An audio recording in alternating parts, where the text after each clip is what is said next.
Hey again, YouTube. Today we're going to tackle a run. So in my journey to become superhuman and to lose a few pounds, running is one of the things that is almost the most important thing, I think, for me. So we're going to get changed now and I'm going to talk you through exactly what I do in terms of running, what I think is important, and let's see how it goes. Hello again. Right, we are walking around at the minute, just about to start my run, but I thought I'd just go through a few things I've learned during my many years of running. The first one is, even before you leave the house, make sure you do a few things before you leave, namely go to the toilet. Last thing you want to have is you're on your run, you're loving it, and all of a sudden the urge comes and you're left going back home as quickly as you can. Not a good place to be. Secondly, drink some water. Not so much as you have to go to the toilet like in point one, but just enough so that you're not dehydrated. I personally don't take any water out with me. I've done half marathons, I've done 10Ks, 5Ks, never really needed it. It's a nice to have if you want to take it out, and if you need it, take it. And thirdly, in this little checklist is footwear. So as you can see here, footwear wise, I have some Nike trainers and some sports socks. I think one of the most important things when you start running is you're not going to enjoy it if you're wearing trainers that are crap. If you're wearing trainers that have got hard soles, you're going to be feeling all that vibration through your legs. It's not going to be a fun experience. Also, if they don't fit very well around your toes, you're going to end up getting blisters.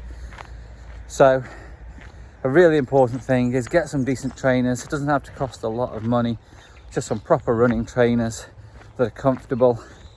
And what I've also learned quite recently actually is sports socks, especially running sports socks from popular stores such as Sports Direct, can really make your life a lot easier while you're out running. They really are good, they really do work, and they're only about £9 for a couple of pairs. Or is it 4 pairs for £9 I think you can get, as there's an offer on. But I really would suggest getting some of those. Right, I'm going to stop chattering and I'm going to go for a run.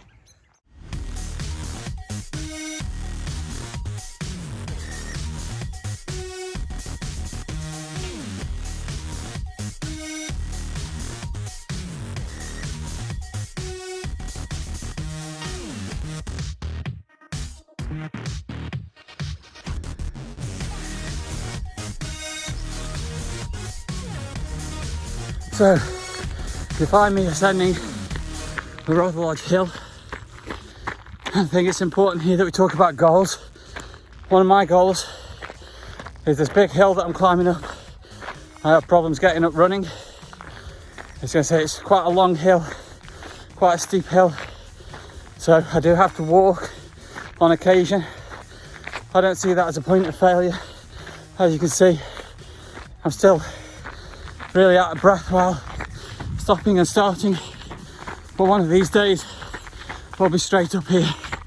And it's the same for you. If you can find a hill, run a bit. If you can only get a quarter of the way up, walk the rest. So be it. Do a few more runs, come back. Can you get half the way up? Giving it a bit of beans. If you can, you're improving.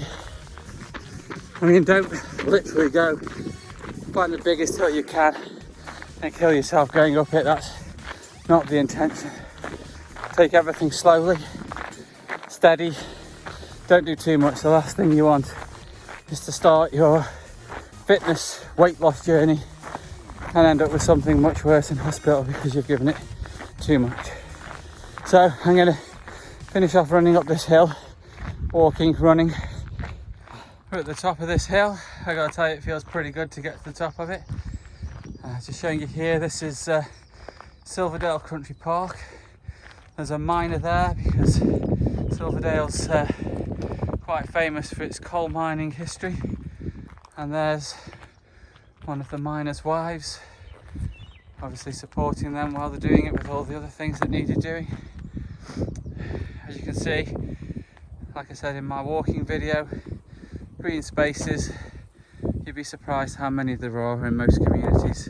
This used to be an old quarry, part of the coal mine, and now it's a nature reserve with a large pond at the bottom.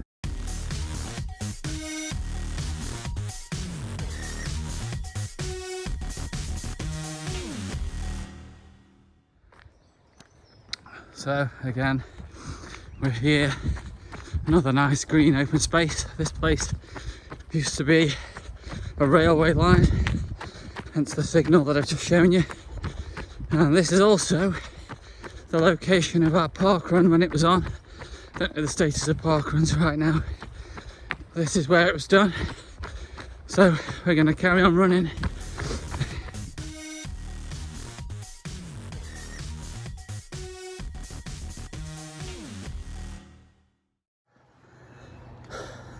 Run's over. Done just under 6 miles, which is the longest that I've run for perhaps 9 months. I think that probably the motivation for starting a new weight loss program and also making these videos for at least 7 of you to watch, it's given me that little push that I needed. So I can say I have done a few runs in the past few weeks, all about 3 miles. So now I'm having a little walk just to cool down. I always find it's good. Most people will be running from their house back to their house, just building a little bit of time at the start and at the end of your run for a little walk to warm up and to cool down.